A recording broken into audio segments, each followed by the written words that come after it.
Dans cet épisode, je vous propose de découvrir comment rester jeune à tout âge.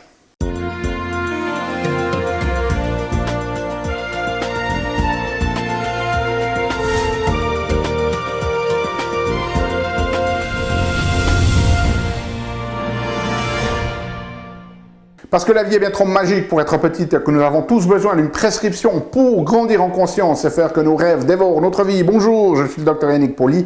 Bienvenue à un nouvel épisode d'une grande vie où chaque semaine je vous propose de découvrir des stratégies pratiques pour grandir en conscience, qu'elles soient d'ordre physique, émotionnel, psychologique ou spirituel, parce que c'est cette conscience qui est au cœur d'une vie pleinement vécue et de votre évolution en tant qu'être humain.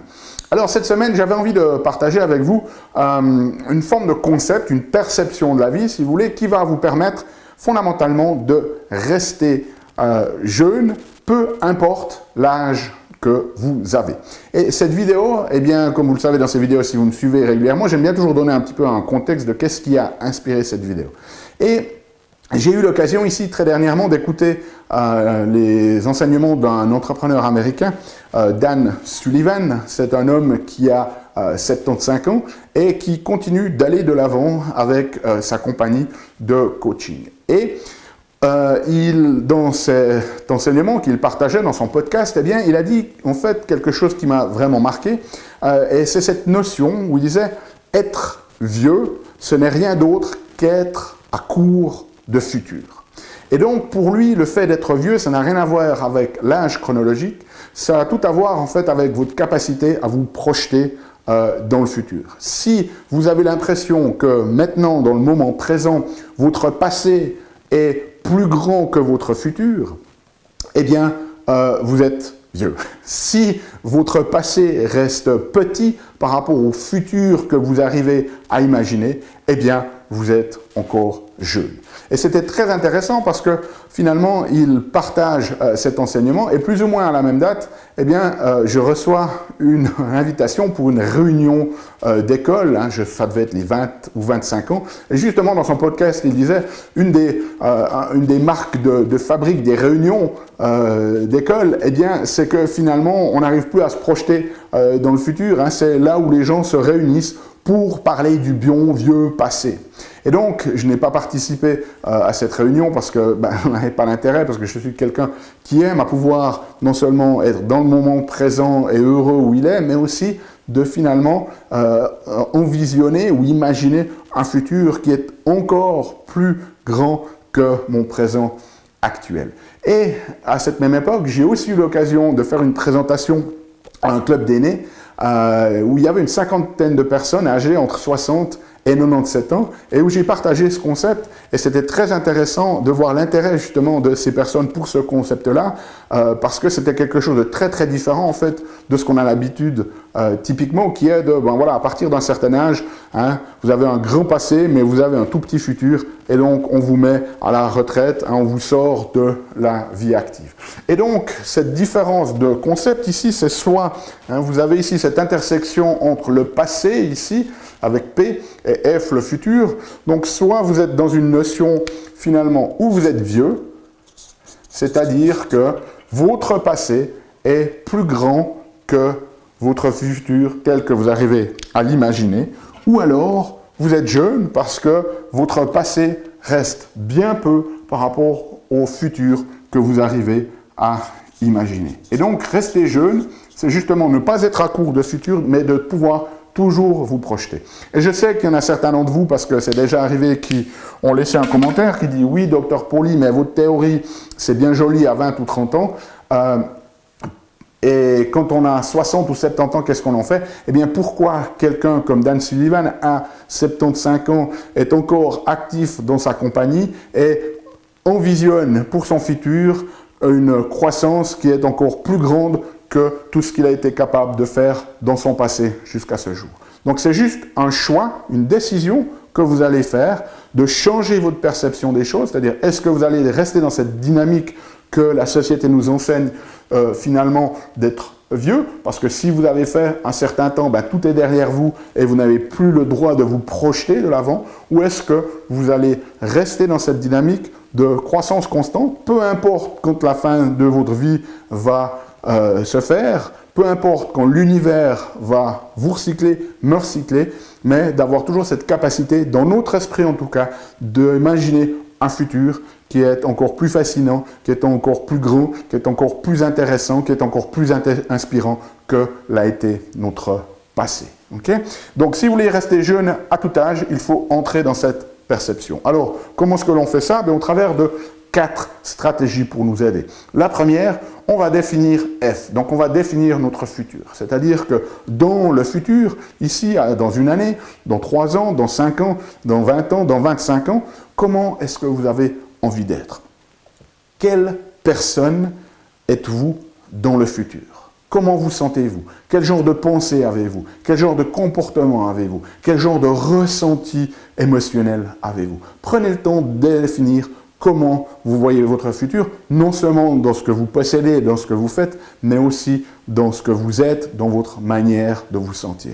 Il est très clair dans les neurosciences et en psychologie actuellement que notre personnalité, elle n'est absolument pas figée et que l'on peut changer en fait qui l'on est et que le futur nous n'est pas nécessairement le même que le nous actuel, okay, le nous présent. Donc dans un premier temps, prenez le temps de définir votre futur. Okay?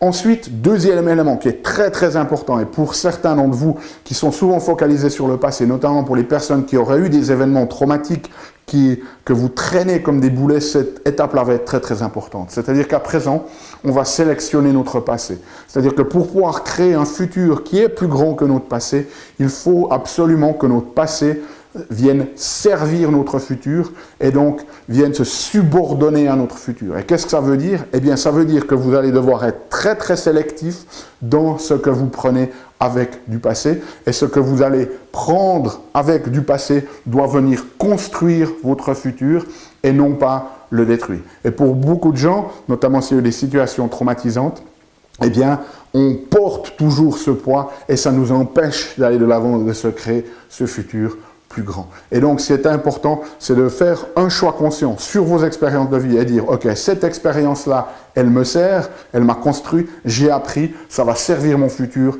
je la prends avec moi en mémoire et le reste, un jour, une fois pour toutes, je prends la décision de laisser ces choses dans le passé parce qu'elles ne me servent plus. Alors bien évidemment, ça paraît peut-être facile à dire comme ça sur la vidéo, il y a des techniques et des approches qui peuvent vous aider à faire ça, mais c'est très très important déjà d'entrer dans cette démarche, de faire le choix de vouloir avancer de cette manière-là et si l'exercice conceptuel n'est pas suffisant, de vous faire accompagner pour pouvoir trier ce passé et ne prendre que ce qui est avec, c'est-à-dire que ce passé doit être au service de votre futur. Troisième élément, ce que l'on va faire maintenant actuellement, eh bien, c'est qu'on va prendre des décisions en fonction de notre futur. C'est-à-dire qu'à partir de ce moment, une fois que vous avez défini qui vous voulez être, ce que vous avez envie de faire, ce que vous avez envie de contribuer dans le futur, une fois que vous avez défini comment ce futur vous avez envie qu'il soit, eh bien, et que vous avez trié votre passé, à ce moment-là, toutes les décisions que l'on prend aujourd'hui, ce n'est plus en fonction de qui l'on est aujourd'hui, mais de la personne que l'on a envie de devenir, d'être dans le futur. Et on va commencer d'incarner dans le moment présent cette personne que l'on a envie d'être. Et quatrième élément fondamental, c'est-à-dire qu'on va falloir s'entourer de bonnes personnes. Et là, il faut que le cercle de personnes avec qui vous entouriez, ce soit les personnes qui vous aident à créer le futur que vous avez envie d'être et pas nécessairement, malheureusement, les personnes qui sont dans votre présent. Et là, pour être très illustratif, je vais prendre un exemple concret. Imaginez que dans le futur le plus grand que vous êtes créé,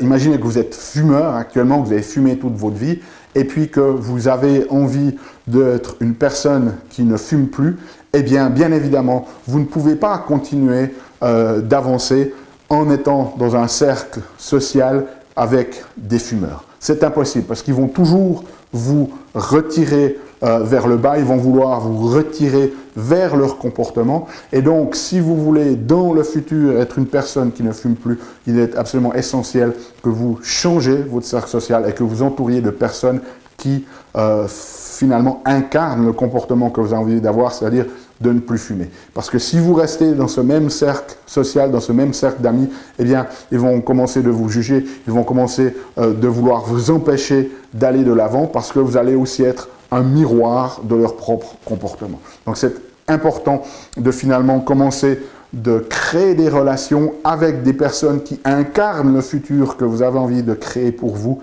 et pas des personnes qui incarnent le présent ou qui incarnent le passé. Et peut-être que certains d'entre vous allez penser que « Oh, mais c'est terrible, il y a des personnes que je connais depuis 40 ans. » Eh bien voilà, la vie, c'est aussi ça, c'est qu'on avance. Si on fait le choix d'avancer, eh bien c'est aussi le choix qu'à certains moments, les personnes qui partagent une partie du voyage avec nous, eh bien leur voix se sépare. Ça fait aussi partie de la vie. Je suis persuadé que vous n'avez pas toujours les mêmes amis que ceux qui étaient dans le bac à sable ou que vous aviez à l'école primaire ou à l'école secondaire. Donc vous avez déjà fait cette expérience-là. Et donc, ce n'est pas une question de juger ces personnes-là ou de ne pas les aimer. C'est juste que si vous avez fait le choix d'aller de l'avant, de continuer d'être jeune en créant un futur qui est plus grand, plus vaste que votre passé, eh bien, il faut aussi pouvoir vous entourer des personnes qui soutiennent cette démarche-là et pas les personnes qui sont nécessairement représentatives du passé et du présent. Laissez-moi savoir ce que vous en pensez dans les commentaires. Si vous avez besoin de la transcription, elle est disponible sur notre site unegrandevie.com. Et nous, on se retrouve la semaine prochaine pour un nouvel épisode. D'ici là, souvenez-vous, aimez la vie, émerveillez-vous et contribuez chaque jour un petit peu plus.